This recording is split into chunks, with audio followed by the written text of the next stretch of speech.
Welcome back to the news at 10, and now to some of the pictures you sent to our Eyewitness portal. First is this picture sent in from Lagos State. It shows a vehicle in a bad state plying the Mowo Irongon Road in Badagry. Our Eyewitness reporter is asking officials of the Road Safety Commission to rid our roads of such unsafe vehicles. And this next one is coming from Kano State. It shows another vehicle allegedly belonging to the police in a poor state. Our Eyewitness reporter is asking the government and the police authority to endeavour to keep all security equipment in good condition. And from Ikodurudu in Lagos State comes this image of a flooded road in Ibishi. Our Eyewitness reporter attributes this to poor drainage in the community and he wants it fixed. And next from Kogi State is this picture showing a house in the Inacholu Road in Ida local government area at risk of collapsing due to erosion. Our Eyewitness reporter is asking for urgent intervention by the authorities to avoid loss of lives and property. And finally, on a rather sad note, is this picture from Niger State which shows a house razed to the ground. According to our Eyewitness reporter, there was a fire outbreak this morning in which 2 occupants of the house were killed. The Eyewitness reporter is encouraging safe precautions, especially during the dry season when fires easily ignite and spread. We do sincerely thank you for sending in those pictures, as we ask that you keep them coming. The governor of Rivers State, Mr. Nyesom Wike, has attributed the breakdown of law and order in the state to politicians who, according to him, are desperate to get political office, even at the expense of human lives. Governor Wike said this in a meeting with state traditional rulers at the Government House in Port Harcourt, while noting that his security details are yet to return. The head of the traditional rulers and monarch of Opobo, King Dendeson Jajas, said that now that the elections are over, it's time for all to sheath the swords and give peace a chance. Traditional rulers and fathers of our sons and daughters who participated in the rerun election will feel a deep sense of loss for those avoidable deaths. As civil peace has returned to our state, we appeal to all our sons and daughters involved in partisan politics to sheath their swords in the interest of the state. Let us all join hands with government to build a united and peaceful state. Look at how Rivers State is quiet. Why don't they think? Why must it be only an election that there will be violence? Because they want particular persons to win the election. And people are saying, no, those are particular persons, it will not be easy to win the election. Let them go, and they have the security reports. They know those that are likely to win, those that are not likely to win. Now, you have that kind of number of 28,000 policemen to supervise an election that did not take place in all the local government. Yet, you cannot effectively do it. More stories now. The Kwara State Governor Abdul Fattah Ahmed has been explaining how the state government spent the 5 billion naira collected from the federal government as refund from the London and Paris club loans. According to the governor, 1,890 million naira was released to local government and state tertiary institutions to offset their November salaries. The federal government recent payment of refunds from the London and Paris club loans has generated a lot of commentary in the country, with some making unfounded claims about what has been received. In any case, I wish to state, Kwara State only received the sum of 5 billion naira from the federal government as its share of the London Paris club loans reform. The reason is very simple. We have benefited in the past when I was Commissioner for Finance. Out of the sum received, we've been able to release some to local governments in the state to augment their salaries for the month of November, while we've also made arrangements to pay all outstanding salaries in tertiary institutions. The balance will go towards critical infrastructural projects and other people-oriented programs across the state, such as the small and medium-scale enterprise scheme that are highlighted earlier. Let me also assure our people that the state is still expectant of additional reforms from the federal government in the coming months. When received, the funds will go towards the current expenditure, ongoing and new projects, as well as other programs such as boosting the informal sector and expanding the community health insurance scheme. The Kwara State Governor Abdul Fattah Ahmed. The cotton and textile sector can play an important role in diversifying the nation's economy. That's according to the Director General of the National Agency for Biotechnology Development, Professor Lucy Obadu. She adds that the sector can contribute to the nation's gross domestic product, whereas creating jobs and income for farmers. In our next report, we examine the untapped potentials the sector offers. Farmers harvesting cotton buds. This appears to be a good harvest, unlike before when harvests remained poor following their inability to access improved yields, attacks by diseases and non-mechanization of farming techniques. Figures from the National Bureau of Statistics and the Ministry of Agriculture and Rural Development show that 18 states produce cotton on a total land area of 399.8 hectares in the country. The survey disclosed that Zamfara State cultivated the largest land area with 92.6 hectares, followed by Katsina State with 75.9 hectares. The least cultivated land areas were Ekiti State at 0.07 hectares and Ondo State at 0.1 hectares. For Solomon Esu, his father's cotton production has dropped over the years owing to some challenges. My father has to continue because we wanted it to be like inheritance. We don't want, because when we were small, that was what he was using in terms of our school and other things. So we as a children, that is why we are encouraging him to continue with the growing of this cotton.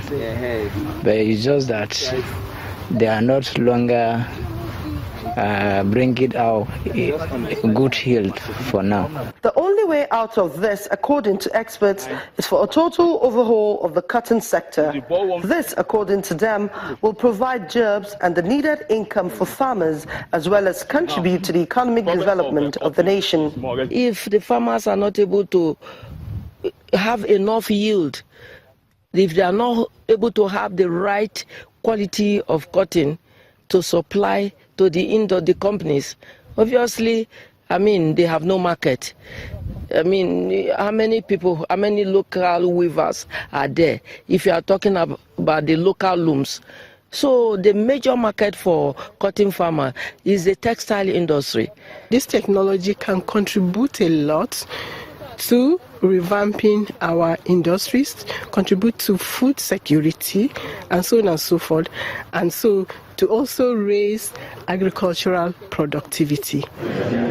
The federal government at different meetings promised to revive the cotton and textile industry through adequate funding. While this effort has been described as commendable, cotton farmers hope to see how this effort will result in improved yields and income for them. The Nigerian Navy has been reviewing its performance in the year 2016. The Chief of Naval Staff says that 2016 witnessed a drastic reduction in maritime crime, especially illegal bunkering, crude oil theft and piracy. Speaking at the naval headquarters in Calabar, the Cross River State capital, the flag officer commanding Eastern Naval Command, Rear Admiral James Oluwole, commends the Navy for contributing to the government's economic development strategies. Since the establishment of the Nigerian Navy in 1956, His story has been that of determined forward leap in spite of the numerous challenges and evolving security and political environment.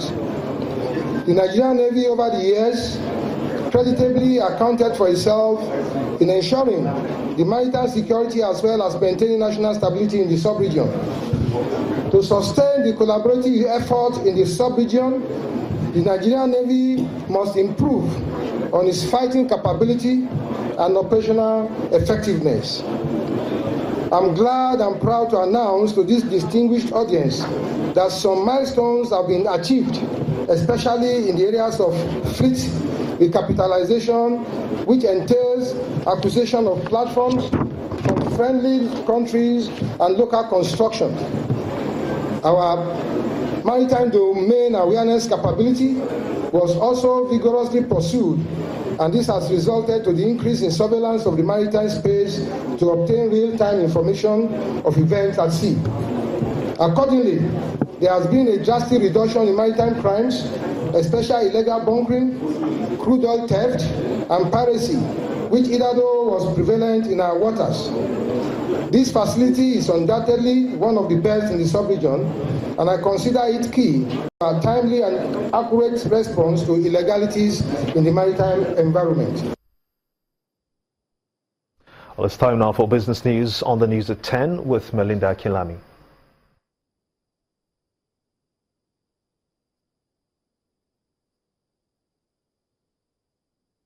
You first. First Bank.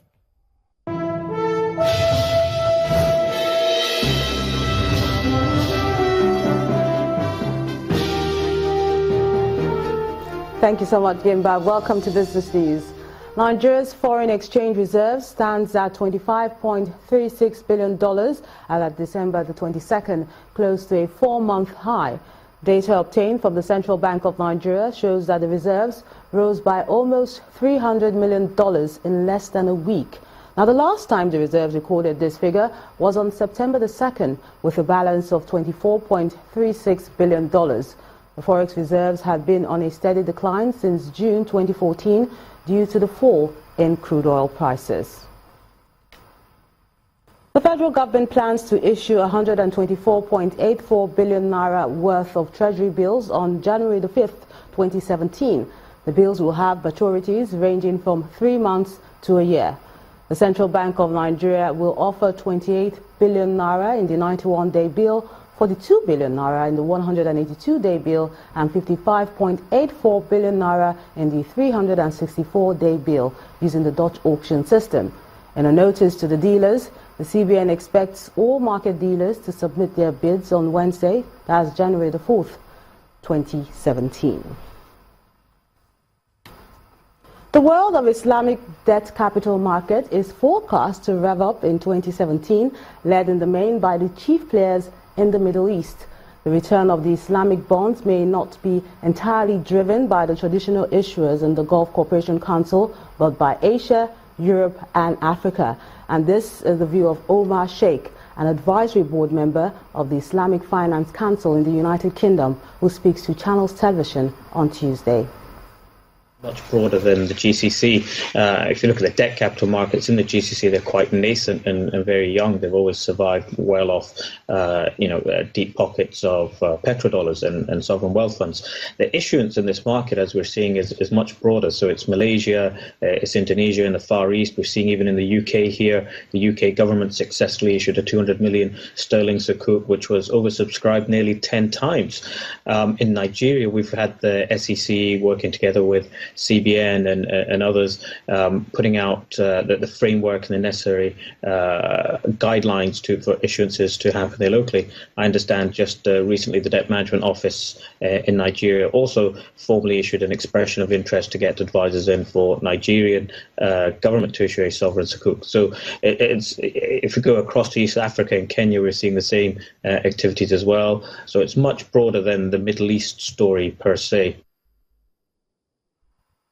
U.S. stocks open higher today as the Dow Jones Industrial Average comes up 7 straight weeks of gains and continues to flirt with the 20,000 level. In the New York In New York is our VOA business correspondent for Channels Television, Jill Malandrino, has all the details from the Nasdaq's market site. Open slightly higher across the board. And again, the narrative this week is going to be, will the Dow break that key level of 20,000? We're about 40 points away from doing so. Now, this is as the Dow comes off of 7 straight weeks of gains. Recall, 2016 started off the worst in market history. Take a look at that. January was down about 5.1% coming in. Now the Dow is up 9% on the year, and the S&P 500 is just slightly behind that. Including Tuesday, we have just 4 trading days to go for the year, and this is the second day of what traders call the Santa Claus rally, which is the 5 last trading days of the year and the first 2 trading days of the new year. This week we'll be focused on the consumer and how much appetite there is to spend this week, but so far the read looks pretty strong. The push will be to get shoppers in the stores to use gift cards and make additional purchases in store while returning unwanted gifts. As far as data, reports on manufacturing in December from the Richmond and Dallas Fed Reserve banks come in. Reports on home prices and pending home sales, consumer confidence, the weekly report on initial jobless claims, and the first look at the trade deficit in November are all on tap. There are no major central bank meetings or speakers scheduled for the U.S. or abroad. From the Nasdaq market site in Times Square, New York City, I'm Jill Malandrino, and this is VOA Channels Business TV. The London Stock Exchange is still closed for the Christmas holiday, but markets in France, Germany and across Asia were open today. Now let's take a look at how they ended the session.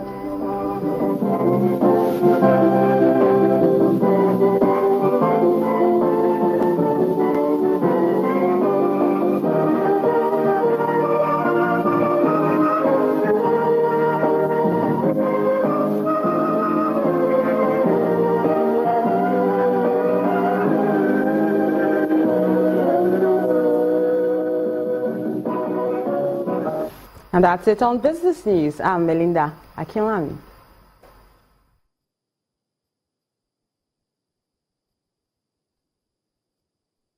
You first. First Bank. Next to the news at 10, Dutch second-tier club Fortuna Sittard appoints former Super Eagles coach and captain Sunday Olise as the new coach. That's in sports news. Stay with us.